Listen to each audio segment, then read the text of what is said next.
suai ten tu kan pathian chu fakai ko se sadina to ran ho te pathian fakle athu te ngai tha tura lo kal zong so te thindung le ti ta se ta kan ril ru te pe in pathian khoi na chang roila ka ro ne maya sai bol ta sak ko te tu sa ka nei ta ko te lalpan bangin so saksela kau ran ho te tan ngai ta ko te tan mal som na diturin ke khom zong so te po ta bei se du sak na ka ta na chu hei khom pui te ani hian mi khwal hun kan kian te thina a tual chung lam in te in kan lo ti te thi nge ni sa ni po a kan thol li ta ma ro chu a kan lungoi tla ni la la pan te tha pe a moi a kan sang ti lo tu te soi so ki la ane pa thian du cherin kan in khom tranan o nam tin ren te u lalpa chu fakula mitin ren te u ama chu fakru angil nei na chu kan chunga anasa in lalpa chu tak chu ku in am ton sia lalpa chu fakru kan in khom te lanin pathian ma chu thai mu lalpa chungni peratan pathian min mangai tu hey Bible Society of India lung le South France in khom pui pui kitna ne turin roman ate siam ania lalpa hun tu te kan thil lo ka COVID-19 chile lo wa te in ti pui tin lo pal mai ani te kan lawa ine na voi tam tat kan tena chu nangin ingai a ni ti kan sia azanunu ber min suai tena ine na lo tu kan sai de lalpa zanena hiani lo puina atharin min ho tirla thucha kan nai tha turte sai pol na sat turte le pathian to na la ga hi pol ho na tur song songa nang lo chengla ran ho singa itara thiang him thil ki te na ronan ti ra che zanin kanin khom na akul min tram saka ato min thlen turin lali so bingin chung chu kan ron ti re kan thun man kan tu hi ti danglam em kan nei lawa program seat atarla nan khan kan kal mayanga ama wa chu kan than tu te ti kan lo soyanga nakina pathian kan fak hona atana kan than hi Christian labo mi number sobrole pakhatna kha ani anga te chuan to pa zale somlina kan to na ni tin he kan im shil lo fa zai ho na kan nei so a hian thilpe la khom tu ten helai na lom kenanga kan branch treasure father karan pathian ne na min han sat turin ka som ani ti chuan tu cha kan nei thla nuwa la number za le somlina kan sa anga hemi so a hian kan hunu karan ni to a kan branch president Reverend F. Sampelan also try na in form committee turin kaso ko kanian mani kasi kalova kakani siya ni mai sila ane lo tu soy na hi OCTV lo suara vice president BSI ng South Branch na tangin mai tan hallelujah ato kan hendo la lo thu kan sei do la lo thu sei mai kan ma le kan na nu le lam han sei ma sak ni ga yong da tu han sei ma sak ko cha ko ne ma ya ai za ya program ne mo lo do la kan lo thu sei tu ne ri bo te se la a thai ga ni ga hei kan se ki hi a fe ko pa Kaming bulai city hi anda hasa atam bela kadama hi suan city hi zungzoka vilo zo city ko treasure by kosa commission kalakla lia lai te kha lo thiam lo pat inom ta ki an sai masalak ani e lo thu sai thiam lo ber kan thu tang lo thu sai turin mi ru ta la hui per in kan se nga e khoi ka tin ngo tia han sai mai pat te le ngo te kan le ka suan ni lo thiam nga pakhat la suan Aizor train kan auxiliary secretary referent general fakan kan sona min ho tin tirin kan khom ku speaker ni turin khale jum seng sumle pai seng khun seng iso krista chan ching tha the la ngai koi min kan khom ku mi ron buat the ya achuma dia Southlands Lule Southlands Bible Society OB te executive member te mi te kan sa ba hian kan lo khop mai ti hi pakhat la han se ru ani a BCM transfer kon lo pan mi pe hi kan va lom tak BCM transfer kon ko kan he khon pi a lo ki na tura tul zong boi pui tu te mi khol te mi boi pui a mi khanga tin a sa rin thim mai ko hi a fel fly a lo mong le in ka sia hetiam nga lo man nei lo siam hi kan lo mong le a tin chu ba ka suan ko sang te in mi troi o na ba in he kon pu hi a ro thing ali ti lung nei Bible Society Southlands te hian kan si ai chu ma kan lo tak se ta ni mina Bible Society Southlands kon pu sei chu ani pia in khang chau kon ko than mo khang chau kon ko than BCM ko than hi chu mai ba ka khotlam hi mo hi Bible Society mo Southlands khom pi lo om la pian te ani lo le Southlands ti chunga khom pi chung cha sei chua kia dia lu le sang cha kon BCM kan khom pi mai ni a hi lo pin ta ka the to so mi the na ba hian are to lai lo ni ding hi ini pe ka te ni ko le be sang sa cha he khom pi lo sing tu te chunga in tha hi la pa le tam atin mal so sila Bible Society nung le Southlands nung bola bul ze do se kan Bible Society khom pi ti no tin tura kan auxiliary secretary le a thui shwe lo kal zong te ko la pan kai shwe ze se ti hi nung le Southlands ai ni ba ni he kan lo nung chunga kan se ni lo me vi lo so la lo tu soi na thata ni se to chunga lo tu ka sai de hi tua chung ko han se tari in tari pa in tu poi mo bon tu ro te ko ta te ki ni lo nya do pu ve to bang ge i ko ba na hian branch ko pi te le aizol tanga local te le tua chung ko han shoi tu te ko ba te le so do win lai hian la ko to la ni do nya pulo kha lo thu soi ka thiam lo an tia an soi ta ka chu a thiam le sia mar zu soi ber du ka nei chu in kho bo ro nuam taka zai min phoi tu te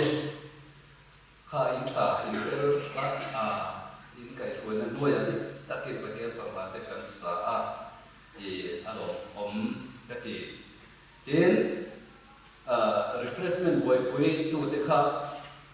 ha ka ne ko lo box ya ala chami la chu ala tu do ni ka sia karin da chuanin chun thi puin khom ba na kan in ai chuan tar thum ba na kan in chu that ta kan to ni la cham le pe la chu kha ai a tha kha ni ngai ko ka ni ga ma ba chu te zanin pa hi ra on do lo wa ni din ni suwa ga thin lui ga ma mai de de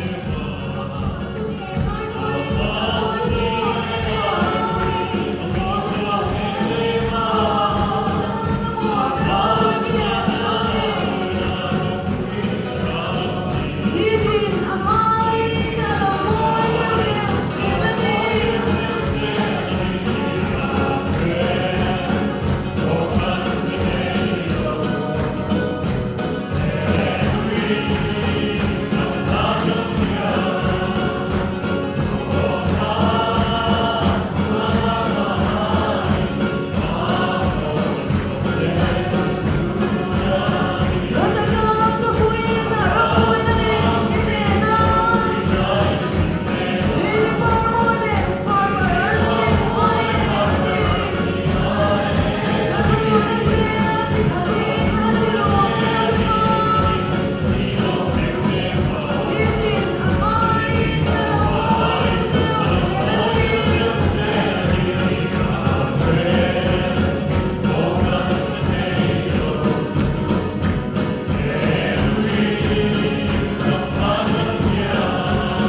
Suam Krista Beka Kain Me Ram Azava along yang zel ina tu ring lali Suam Krista mengin kalung lana petu tenangin tamzo kutin tu ring ko takin min pura che lali Suam Krista mengin kan dile amen zai ko rongona kan na ta anga sound system te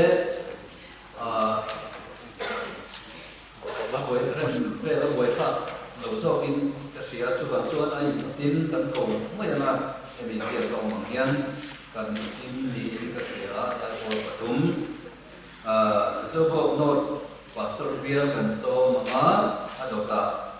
Elysium transfer ko pastor bial so ise only sub-branch di sai Paul patumin ay dating kan ko maya sai Paul te ro ko ta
tir ko ma te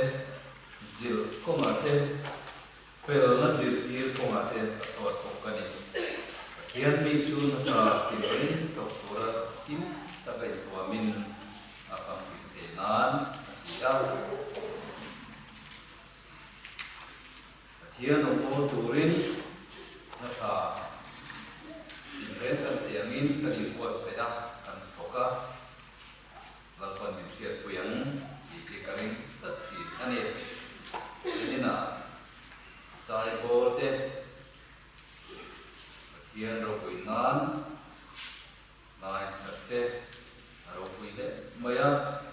standing ovation te kla ani in kasia alo tak zet tani lai huna hun in thol kan nei lai a tha le hun senga pathian ta ni min tek na rong in thol ati in chir la bang ke to chua pathian tam ke pe le tur ko in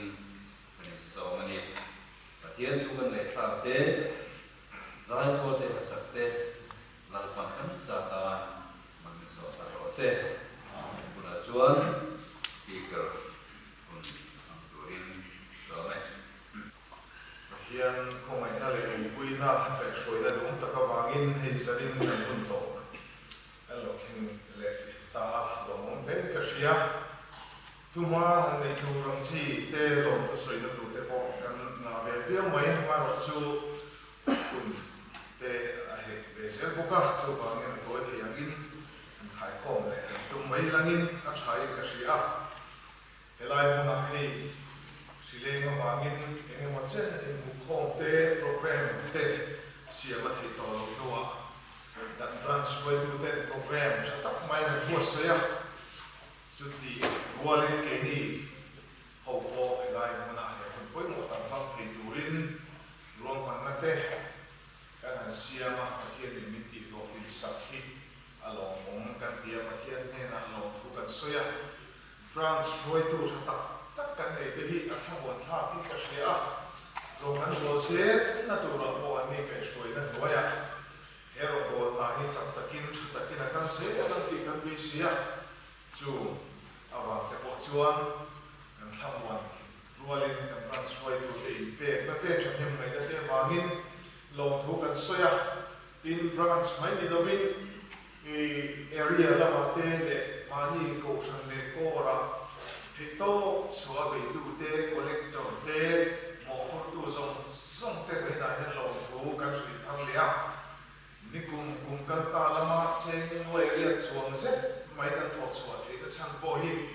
he min pe te wa hi ni kan sia lalpa ro bol na min phal te awangin hian hi kan thot chua the ni kan sia ani he ro wa te po hian ko san ho te he ro bol na chang kai ta ka lo mang te zong chunga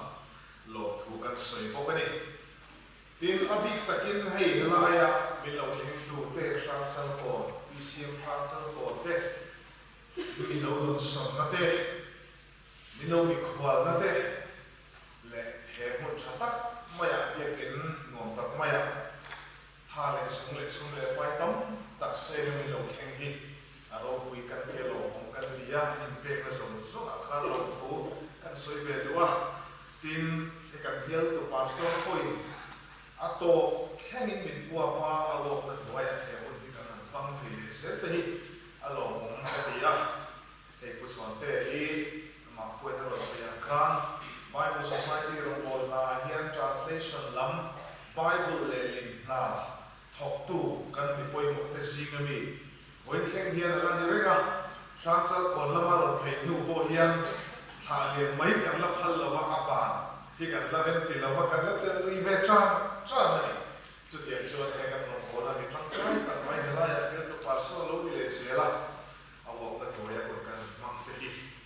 chú cần tí à cần nó em có cái gì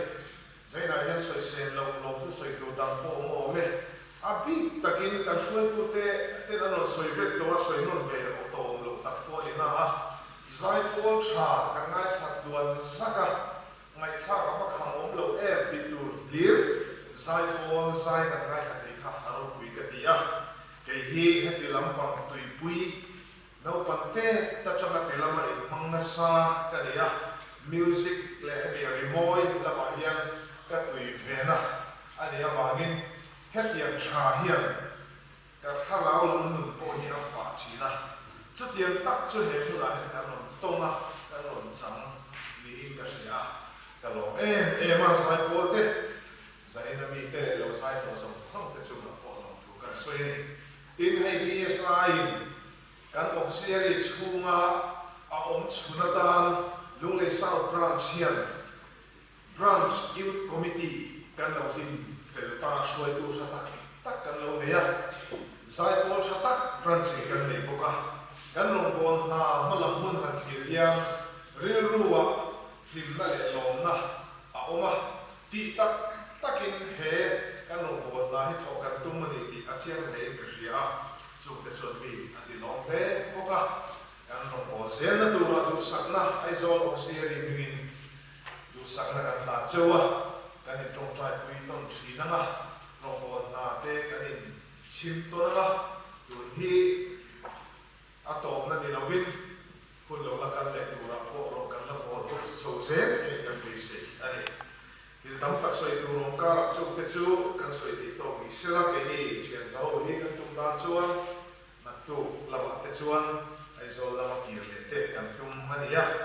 hei lung le a min lo tu sak tu ten lo om ves bok ne tu chuan an ei te te ya ho ei te kan tum ani kan ni trong sai pui ton sel a shari ka re na chu te na tan soi trong sai pui na po kan nge na ni zai na hian ka tu soi tu ti mai la tu soi tu te sing mi thok ke chu ni ya eng nge mo han soi ma sak le tu kan nei ti ra ke min hun te po ni da ngai hun da ngai na thol de set po ka e Bible Society rong bol na hi kan rama ai chan da hi atang lo viu ma ya Bible Society hi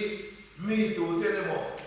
mi phur le mi thahem ngai tu te ne mo in ron khom chopa honge all din tiam Bible Society din vengu tia antia vanga Bible Society hi kan rama hian lo ding ani lo ba Bible Society alo ding ta hi ko san ro re na mama kan rama hian ko san in du taka adin ani kum sa ka za ko som nga pasaria lunglei branch le Aizal branch to the Aizal ania Aizal branch Bible Society hi alo pianga a hom thua te phei chuan ka ti hun laia e a hom tu Reverend Philip Khan lunglei an kalin lunglei branch hi a homa a ho aron ho phei pa in Aizal branch ha a hom ani chumi aron in tham chho da na chuan mimal thahem ngai le all tu te mo thahem ngai na ai ron lowa ko san thahem ngai na wa na lo ding ni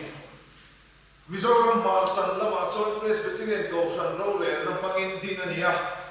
Mizoram chin chan lama ro chuan Baptist Church of Mizoram ko san ro le na mangin din ania kati hun laya zosa missionary tele kan ko san soi tu ma sa ten ko san ro le na mama an suai na le an uak na tuaya dinania kum sa ka ko som na parut chawa khan asam auxiliary dinani don khan mar lama chang le chim lama changin ko sanin ai o atira chim lama chang hian po Reverend Dr. C.L. Minga akala mar lama chang point Reverend Dr. Sai Matele kumbu kate an kala anon hoa ko sana report an peya ko san report an pe ka chuan kan rama hian Bible Society branch on vero setin ma lam le chim lam ko han ten ro re lam mangin Bible Society branch an lo dinani chumi chu abul pui atang re in kan rama Bible Society alo din da hian ko san mala na in ko san khasam noya ko san be chanin Bible Society hi alo dinga so wangin voi kheng hian he Bible Society hi Paul enge malom ve sakhe emo rong Paul na Paul chanem ngai na wanga ding sakhe emo ni lovin ko sanin du taka rong Paul na koi mo ani ti sia alo dinania chu mai ni lovin ko san hian dar na hian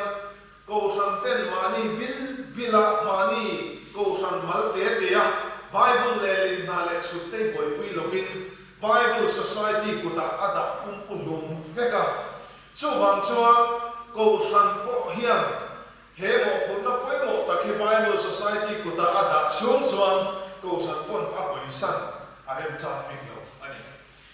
tun nai de ti mai te ang kun rei tu lova khan Bible chung changa in ron khom na te po ma di kha mi malin Bible an siam chung changa te po Mizoram ko san soi tu sang te in khom chuan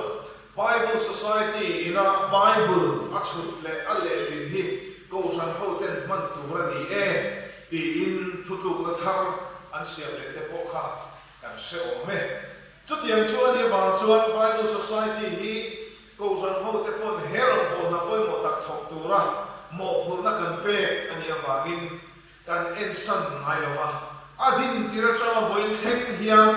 Bible Society hi ko sanin mi khwal chei ala chei ngai lo ani chutiang chuan voin hi kan lo thenga atira ma alla masabi deu te chu ma sela ko san sang lo se tele lo kung se ten herong bol na poi mo ani ki sia in chu na chu thok turin he pola he kan tel kho sela ko san huang chunga ko san thasam kumaya ama ko san chun chua ko san ina ashin chua ani awangin ko san in fachuang ang may dua takin boy thek hian herong bol na hi ala en kola ala uapa kan ko san suai tu te chu Bible Society kan suai tu te an ni sela tual chung level a po kan suai tu te le kan rong po tu te chu tual chung ko san le kor ten tu taka uluk taka an ruwa rong po tu poi mo te an ni sel po kani chu wang chu Bible Society rong po na hi ko san ne na Bible Society rong po na akal da ni chu chen san thei lo in chen san thei hau lo ko pa pum khatakal ania Bible Society hi ko san nun na ringin awama ko san tel lovin asan pa in Bible Society hian nun na anek san pa ko san rin san tak me wina kala chuti rual chia chuan ko san poin Bible le lin chut le sem dam na le heng zong zoma hian Bible Society chu arin chan te po kani chuti anga in rin chan ton chuan Bible Society hi akal sela Bible Society nei shil fiadana chuan handmaiden of the church ko ran chia lo ti hi Bible Society ani na asai fi chin da ni chu wang chuan ko ran chia lo ani na in Bible Society chuan ko sanin ti tu ra pe a thoka ka Bible hi le ling ngai an ti huna ko san ina ati angin amamo in Bible le linga kan pulpita te kan mai cha te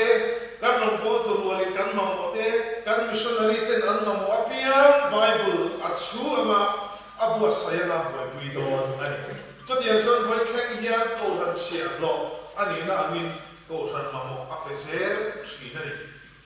chotian bokin Bible Society po chotian chuni wa chuan ko san tu dan pero akal te hirem velo wa ko sanina at tu lo zong taka rombo nakal kuite atum ai lawa ko sanina pathian ram zaw na tur so ma pakhat kan pe thinte su he zong le ko han pala na ti pa la so ma he rombo nakal kui hi Bible Society chuan atum ai lo ani ko han thasa noya ko sanin cha ati agin hei ya him to ka ni ati ang selin Bible Society chuan ro apola apo se to da ni chut ni a chuan ko han ho te tu ma an ba thei lo pa tu ma herong bo na chang hian ka ti la sang thei big lo ani chu rong bo na ro pui tang ma kal thei na tu ra ko san ho te troi ong na le chan hem mai na Bible Society voi khen a dong chi hi a ro pui ta me va a lo ta me va tu na hian kan rong bo na le kan chan ho na changin kung kal ta chung khan cheng nuai sali so pakhat chuang Bible Society hian kan lo chuang ani kum masa le lama khan cheng nuai sali so kwa panga chuang kan bo chuang ka atam de maya COVID-19 in minun ti buai ta chen noi zali sunga pakhat vela aron ta tha a ti chuan tun kum kal ta khan zali so pakhata aron ta thalia ro pui ta kan ron bo na pathian mal so bek lai sile ka wangle ro khol na ke mo wangin kum ni chung chu niam lampanin an kal ve ta tlat mai thu mari chu me ni wang chu he sile ke ron sia le ta poka kan so wa yin chang chang le la tu na hian India ra ma hian tho lo tho konga Bible Society won chunga hian kan auxiliary number 1 pakhat da kan la ni chara kan ta cheta viau le kan ta niam ta de via va kan ngai kumin kan ta chu ma ko khan a tho thade ka tin na kan na ding le ta tho ba ni heng pe heng wang nge kan ti chuan dap so tu ta ba wang khom mai India ra ma hian state red hey ber te singa mi le kin khor ber on kan nia khovel sun le pai le thin ti theina lam kan hi chuan India ra ma pasoi tu ni tu hian kan fit lawa kan qualify lo nima selal pata na kan tho hok na le kan in pek na na sat ka wangin re theina le har san na ka ra ko midam te na lalpa khongai na ro pui ta kan lo do theina tu ra he ron bol na hi kan chom ta ta wangin tu na he pathian in mal so ba India ra ma chuan chuang takin he ro bol na hi kan soi ve thi ta ani kan ro pui big na dam mi so te yom lem lo han ngai tu ve ma ola mi ten ngai an ne an du duan ko sak mai mai na to 5-star hotel kan ti te Mizoram ma pakhat ko kan ne chu ta chon chon kan economy lama kan din bun dia sia chu kan chu tia thei karin hey footballer la Messi te Ronaldo ti te hang ho te kan an lo ne em ko pa Mizoram budget pung pui hi Ronaldo te Messi te ho mi tam tak lo ani ba lo an ni an ho so wal fe hi op se Mizoram budget te chon do sa hi de chu ti an hop chuan kan ram din mun hi economy la ma le hi la ma hian a ba pui te lu lo ba a mai ro chu pathianin kan nei ang le kan pha an aga ata na kan in pe na ro pui tak mai hi mal so a cha le ta ta chu wangin India ra ma ko lam tham hopin pathian in choi chuwa ka chu wang chuan he ram hian a choi kang to le a choi lien tu chan chen tha hi chuang ta ka khove la he a pon se chu chuan pathian in choi moi se chan chen tha hi kan ngai poi mo lo kan shil du lo wa kan chang kan sana chan chen tha musik khopa he nam hi a chang kan hun huna a ro pui na a choi khove the na chuan tu nei lo nam hi chan chen tha wangin Hanem mai ta kan thok phat chon pathian in choi moi se to na chu chu takin tu na het kan bua kan chak me ka India ra ma ko chu tin chuan kan tin mun hi choi sa in ong me ka ni chu mi din mun chu kan lo se the da tu rin chang kan la mai ta he mai kumin kum lo thak so le hiam thei to chuwa chan la tu rin ko san ho te kan som le ani tin thil pa kha soi lo thei lo zai na he ka soi lu chu Bible in pui kan buat segme chung sang hi ania kum sang hi som parukhan solai apar khatla Bible in pui Bible house kan nei so anuai lama tangin alei aron che a alei tak thuk tu la kan Bible in pui berpo so hetia apangasa takadik kha thanglama aon tial la ngam ane talawa sarkar thu pekin rausan ania so mai po le lovin sarkar district magistrate ku bekin chu chiat thek ani ta so ti hun lai tele anu thek point Bible mangai tu tam tak teri ru ana kan rama hian Bible in puya nei ta lo atia nokul travin a clear ani so ta tram so din thar le tu rin theyang angen bana choni ta tu sang hi so pasari aron her chuaka Mizoram sarkarin khatia chiat kan to ta ta chuan zan na dom na chen noi zali patsari min pe a solaya BSNL mun pui Mizoram pa pol mun asoge governor chena Raj Bhavan ale lam chia ason kong kha ason mun krem taka Bible house sale he turin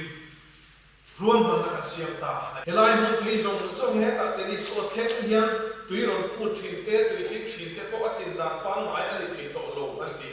kalai ram hay cũng quý mày cả him lộ bé anh ấy có thể anh bé để lại cả đúng là so ai rồi lệ té bộ ta thằng là so retaining wall lung sốc chứ anh ra nghe anh thì của đó thì quay chuyện là có bị ắt thế tuổi tổ mày này làm sao chút tiền bộ ruộng cái ít sa cái này vàng thì mấy thì đi đâu mà hai là mà trong bị thiam rồi thì soil testing anh thì aram lấy lung anh test sa chút ta trong số ari nông thiam perturin fire foundation anh thì anh chỉ bằng lấy anh phải tắc ta số lấy về số mà số concrete road cái này RCC anh số mà số bị bể chân chân bằng khối lại sao mà nhỉ bằng khối về nông tắc anh lại sao mà nhỉ chút tiền là chặt tắc lệ rau quý về tắc lệ môi mai tắc cái sạch chụp mizo Christian dùng song tên cần Bible in quý trong đi cần đúng ta anh đi có anh có mình số vào số anh sạch na có hậu tắc tắc lệ trên nuôi sáng khẩn sa estimate anh siama anh đại lâu cái sa thế đó là để đi hiểu na có anh sẽ tổ hợp đó anh chỗ đồng bồn mà chỗ thục tụi cái này bữa sẽ ta sốt cao ra là sum tổ hi tụi nó cần hình chụp là những cái phép bia tụi nó hay câu chuyện mà là thế bị mà là thế branch thế bộ hệ đồng bồn mà cho nên cái này thì cái tụi hiền cái này đi là câu chuyện hồ tê anh nói không thế mà câu chuyện xuôi tụi tên câu chuyện mà tin tên này là hệ đồng bồn mà ta đã thổ lộ còn thế bây giờ phản sắc cái này với quý mê cả với tại cái thằng họ hay tế bộ khác, hay là cái tổ chức trên cái này, Bible in quý sắc na tổ, mình nói về tế bộ, anh nói mẹ sẽ bộ khác, alo, ôm à, hay in cái thằng xã hội tuổi, anh đi ông lẽ anh đi,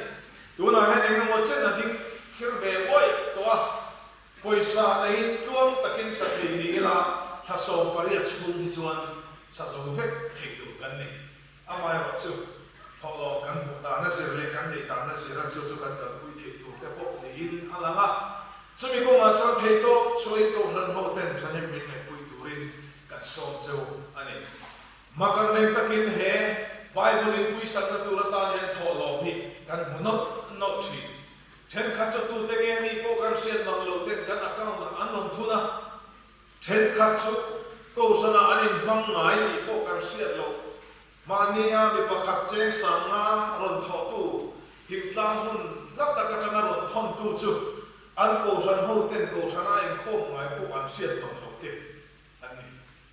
Bible in quý Bible in anh này là quý các chỗ ngay rồi thì về thắt mày thế em mà ni cũng ta sum này việc lâu mà sẽ là hay quý sắc là tu là sum rồi thọ tu thì cần tu sức á cần branch này con đi cùng làm mà thế tổ khác ăn sập vào lại quý asin tên Bible học sập lại nha cần lâu thọ tu nghe nha chút tiền xuân mà cần là chút thấy tốt chút in thế in sắc ta thì cần mấy cái này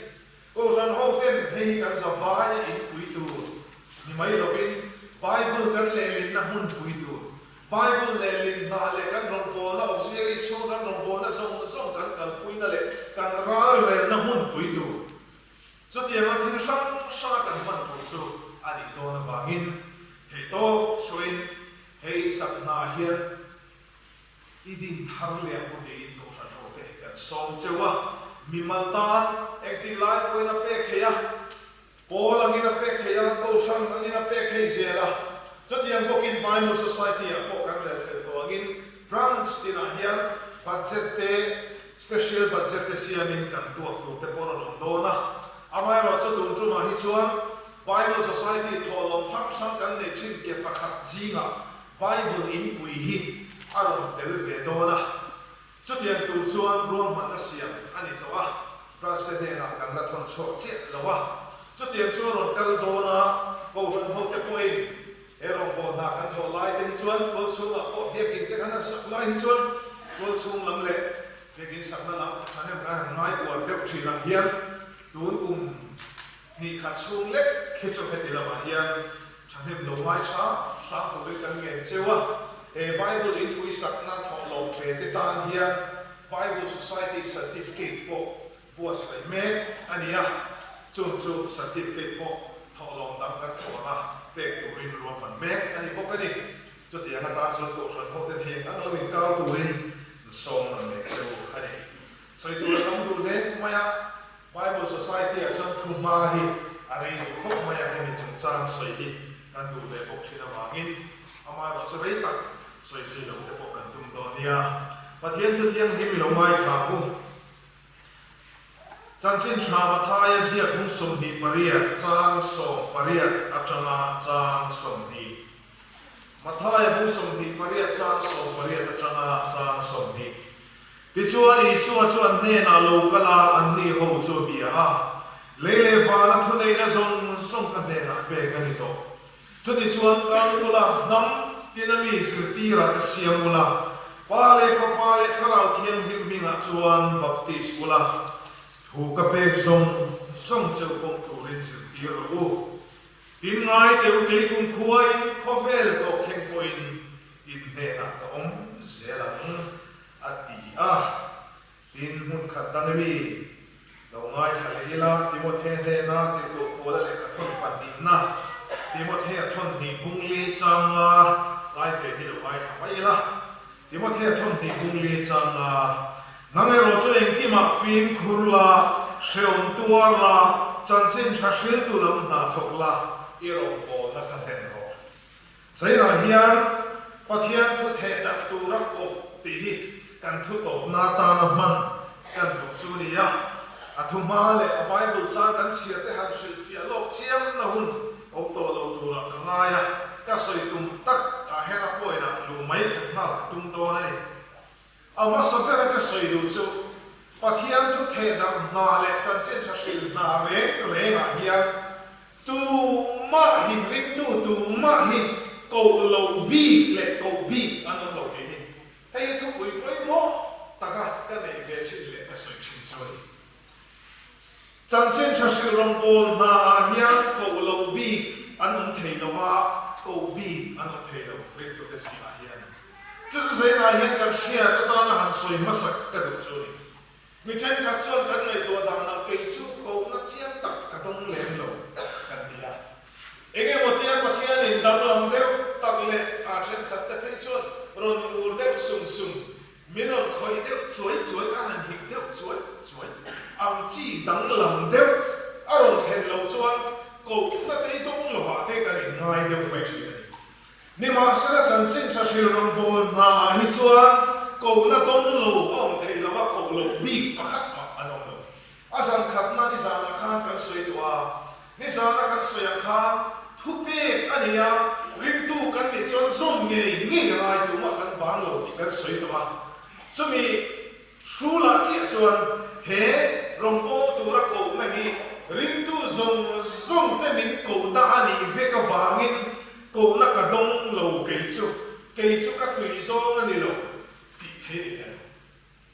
he na hi mi tam takin kan man lo de mo ka te chi rong bol to te si nga po ni thong mai Bible Society rong bol na te kan an thoka kan an soya Bible la nei lo ten Bible an nei thu the na tu ra be te he pathian thu tak ne mai atel lo wa eng ma ri tu ten kan ki the lo he nun na bu hi ala nei lo ten he thu tak hi an nei the tu ri kan be me ka ka thok me ka ma se tam tak chu ke chu Bible Society na ma hen ka tui lo te kan ti mai mai ni ma se la hi ngai to chiang ve ma te ring tu la li suwa zui tu ni ngat si a thu tak the dam na hi na poi mo ngai lo hi ong tai la eng tiang nge lar pan bin ngai le a ya poi mo hi ong thei do nem ni te ro pathian thu tak hi mi ten an lo siat ve thei na tu le chan chin chai shil ani thei na tu rin ko san po hi a lo ding ve chok so ka ni a chu wa in ke ni ho hi he ro bo na khop tu hen min ko ni hey ram thim ro bo na ka ran to na ka te bo tam tak chu ka thui zong ni te tia ram thim a te kan kala kan fe chwa ka an ma ni kui tu ten na tho mai ong a work camp ti te ong do na tia he ni kho te bo he tam tak chu tu te mo ka na tu ong reo he kan mai ta kan ti ve tu ra mai ma re ko re lo ni ko fa he kan ta me em mai ama kho ni ma sa zai na hian ko ran ho ten dam sia thar le ta na ka du chu chan chin cha sil rong bol na kher hi chuan min ko ve lo kỳ hi chúng ta tùy na làm gì được ăn ít thì hi để đồ đấy là tụ bộ hi mình tổ phim này sanina kan tholom kha chen sang ro sa sumre tania voi thum min khoma tholom ting khom hi avai chen sing ni sana zarok sum ni ani le chucha pathian thu le akai noi ben wa thak te kan mai ta angai nomina kamung do ni fui da le so na te atel poka ari tu la angai nom tu kan har tu so di mai tu kha ania man ha da setani le tu na suan pathian kan fa mawanga ese da bu nomor sa le so ri na kha ding kan sa ka macam thun na hi ka tan san ania kove ko pa hian tan te hi van ram no ma takin kan ni do ti saya chu ta chuan lu ngai te ta pha na te cheu lu poi te pho do ne kan tu ma chuan ti ani to pa hian reverend nem sang vera pa ya ko so te in kan ko rin so Oh